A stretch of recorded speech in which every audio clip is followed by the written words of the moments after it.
બીજી તરફ વાપીમાં પણ વરસાદી માહોલ યથાવત જોવા મળી રહ્યો છે। તો આપણે જણાવી દઈએ કે વાપીના જલા વિસ્તારમાં ભારે વરસાદથી ઠેર ઠેર પાણી ભરાયા હોવાના દ્રશ્યો સામે આવ્યા છે। રસ્તા પર પાણી ભરાતા અનેક હાલાકીનો સામનો કરવા લોકો મજબૂર બન્યા છે। નીચાણવાળા વિસ્તારોમાં પાણી ભરાતા લોકોને હાલાકી।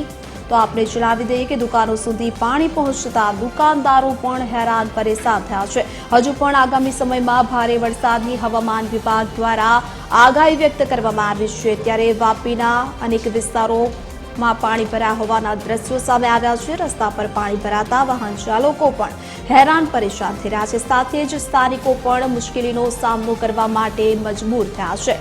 દુકાનદારો પણ હેરાન પરેશાન થયા છે। તો વાપીના અનેક વિસ્તારોમાં પણ પાણી ભરાયા હોવાના દ્રશ્યો સર્જાયા।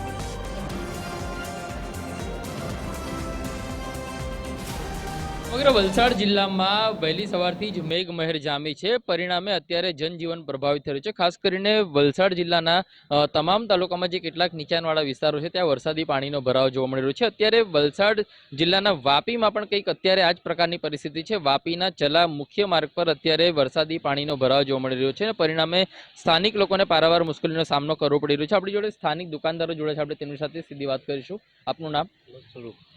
શું કહેશો, કેવી પરિસ્થિતિ છે અત્યારે? બહુ ખરાબ પરિસ્થિતિ છે। કાલથી બહુ પાણી આવે છે। દુકાનની અંદર પાણી ઘૂસી ગયા છે। દુકાનની અંદર પાણી ઘૂસી ગયા છે। કોઈ જોવા નથી આવતું નગરપાલિકા વાળા। આપનું નામ? અલીભાઈ। અલીભાઈ, શું કહેશો, વાપી નગરપાલિકાથી હવે મહાનગરપાલિકા બની, કઈ રીતની કામગીરી દેખાઈ રહી છે અત્યારે? કામગીરી તો કરવા માટે આવે છે પણ કામ થતા નથી કાંઈ। સ્ટાફ અને ગાડીઓ અને કાઉન્સિલ બધા રોજ આવે છે પણ કામ જે થવા જોઈએ કાંઈ થયા નથી અને મ્યુનિસિપલ કામગીરી થઈ જ નથી એની અંદર। એટલે કસરત ભરાય છે બધી અને પાણીનો પ્રોબ્લેમ આવે છે। અત્યારે દુકાનોમાં પણ પાણી છે, દુકાનોમાં પાણી છે, ગેટમાં પાણી છે, બચ્ચા સ્કૂલ नहीं जा सकता, वैन अंदर नहीं આવી सकती, બધી બાજુના પ્રોબ્લેમ થઈ ગયા છે। आपका नाम? अखिलेश यादव। अखिलेश जी, क्या कहोगे, किस तरह से सोसाइटी में भी पानी आ रहा है और दुकानों में भी पानी जा रहा है? हाँ, दुकान में भी कभी कभार जो पानी इस तरह आ जाता है दुकान बंद भी करना पड़ता है। हमारे इधर ही केबले में खाना पीना बनाते हैं, आटा वाटा सब भीग जाता है, ऐसा पानी आता है। बच्चों लोगों को भी परेशानी है, हमको तो परेशानी है, खुजली हो गई इस पानी में, इतना पानी आता है पूरा। આપનું નામ? પ્યાર અલી। શું કહેશો, કેવી પરિસ્થિતિ છે અત્યારે? પરિસ્થિતિ બહુ ખરાબ છે। અત્યારે બધે પાણી સોસાયટીમાં બી આવી ગયા છે। છોકરાને સ્કૂલે બી નથી મૂકી શકતા। સવારે જાય તો ગોઠણ સુધી પાણી હોય છે। એટલે જેમ બને એમ જલ્દી બધું નિકાલ કરે તો સારું કહેવાય એમ નગરપાલિકાવાળા, મહાનગરપાલિકાવાળા।